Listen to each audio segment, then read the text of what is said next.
have to go on bed rest. All kinds of things can happen. So there's an open-ended. And then there's the open-ended of, well, wait till my ship comes in. That could happen anytime or no time. I think it's hardest when we're promised something, but we don't know when that promise is going to be made good. So these disciples, Jesus, ascends into heaven before them and says, wait in the city until you have been clothed with power from on high. He says, I want you to be my witnesses. That's what you're there for. That's why I've spent this time with you, so you can witness to what you have seen in me. So you can witness to the hope. At other times, we know there's been other gifts that are associated with that Holy Spirit. Paul lists them in what Sheila just read, that he wants the people of God to know the hope to which he's called them, the glorious inheritance they have with the saints, and the power, immeasurable power. So Jesus says all these things you're going to have when the Spirit comes on you, and just wait for it. Wait for it. Any of you watch How I Met Your Mother? Barney's always saying, wait for it. It's a different kind of waiting.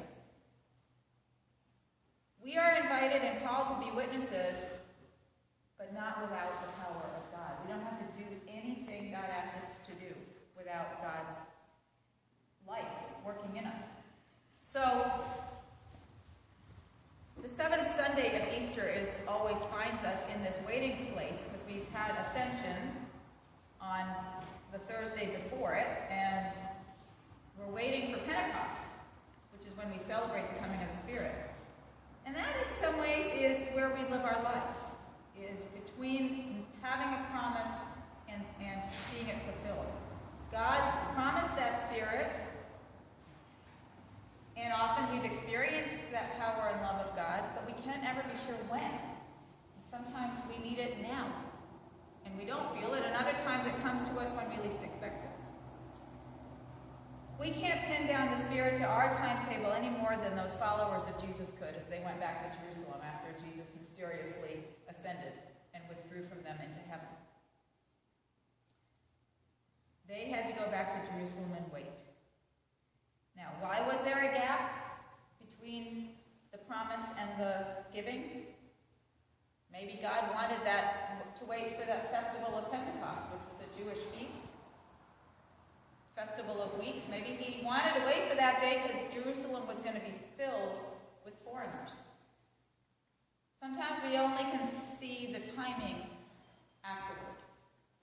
But I think it would be fun to know what went into the planning of Pentecost. So we're going to imagine how that planning meeting might have gone.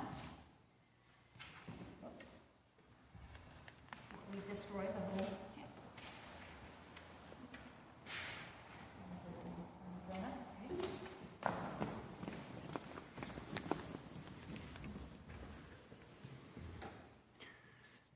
Light has nothing to do with God, trust me.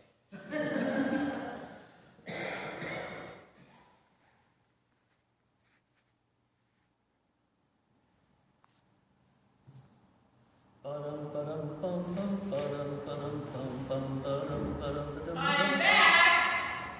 Oh, how was the flight? Straight up through the clouds, and we just kept on going. If you ask me, heck of an exit. That Spirit of ours does good work. Well, you do good work too, son. You told people about my love. You demonstrated my power to heal and forgive and transform. You trained your followers. Now the Spirit's turn is to go in.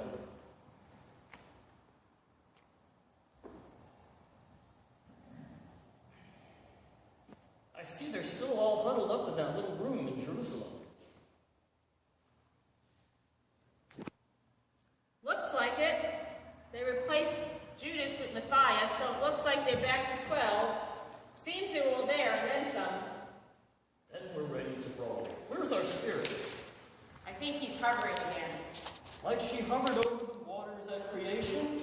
Come on, Spirit! We've created it all! You don't have to hover anymore. I'm not hovering. I'm abiding. I'm ready to be sent forth to renew the face of the earth. Well, come on in here. We're ready for you to go renew Jesus' followers. Time for you to increase their power packs. Good, I've been waiting for this.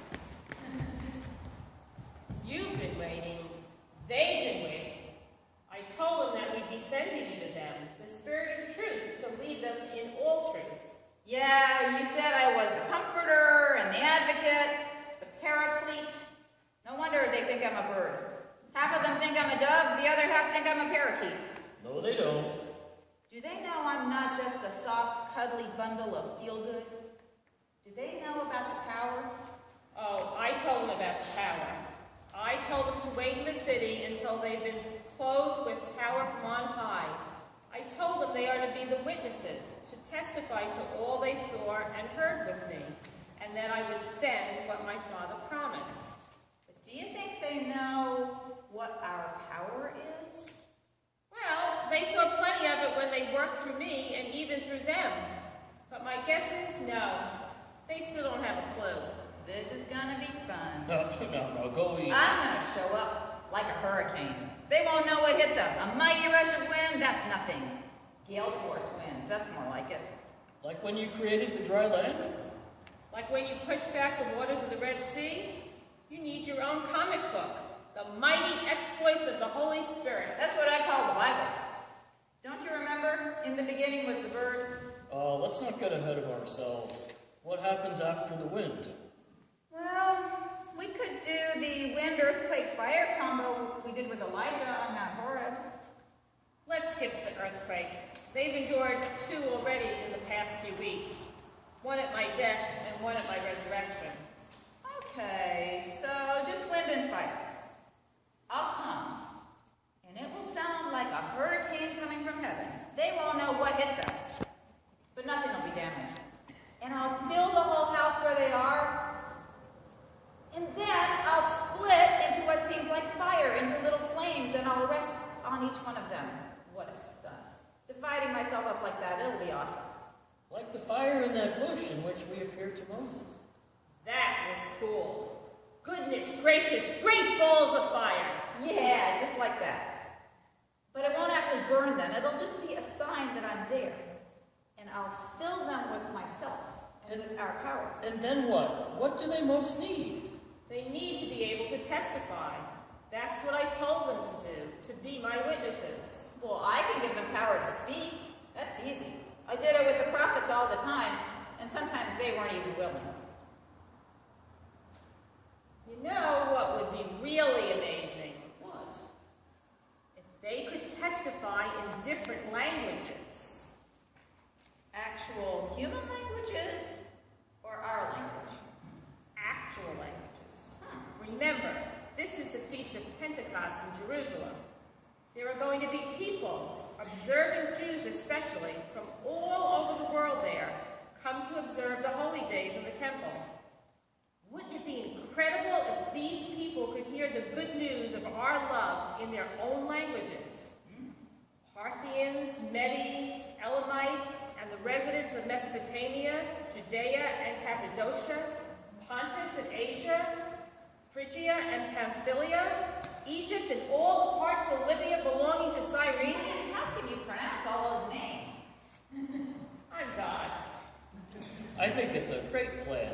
In a small way, we'll mirror what we were doing by sending you to them in human form, speaking to them in their own language of our love for them.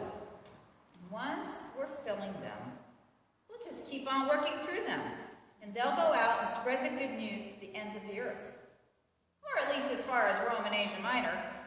They'll lay hands on people, and they will recover, and we'll give them confidence so they'll be able to praise us even when they're in horrible conditions, like prison or persecution. I told them we'd be able to handle snakes and drink poison and it wouldn't hurt them. Gee, thanks. I'll work on it. We'll be so present with them that when they baptize somebody or lay hands on him and pray, we'll fill him too, and then we'll work through that person and the next one and the next one, and that's how we'll get this thing going through the entire human race. That was the plan. And we'll pray through them and teach them a special language for praying and praising, and we'll give them the gifts they need to do our work. I'll give some the gift of prophecy, and others the gift of preaching, and others teaching, and others evangelism, And some the gift of healing, and others the gift of charity, and others the gift of listening, and others the encouragement, and others the gift of... Whoa! We get the picture. There's no end to the gifts you give. Nope. And when we're in a person, they'll know it, because they'll enjoy fruits like gentleness and self-control, and power and wisdom and discernment. It'll be great. And the greatest part is, now they'll be able to do what I asked them to do. You know, the whole time I was with them, I'd be doing our work, which usually looked like miracles to them. And I'd tell them they could do this too, and sometimes they did for a little while, until they noticed they were doing it, and then they'd get nervous and quit again. Like that time Peter walked on water, a few steps until he realized what he was doing and doubted. That's how my disciples looked at me every time I told them about the things they'd be doing in my name. They didn't say it, but they were thinking, yeah, right. He thinks just because he can do this stuff that we'll be able to do it. And I would tell them about how the Spirit was going to come, and then they'd have all the power. But I don't think they could imagine it. So now they'll realize what I was talking about. That even though it's up to them now, it's still really not them doing it. It's just them being willing to let us work through them. Maybe now they'll stop panicking and start being the disciples I trained them to be. Well, let's hope they get it.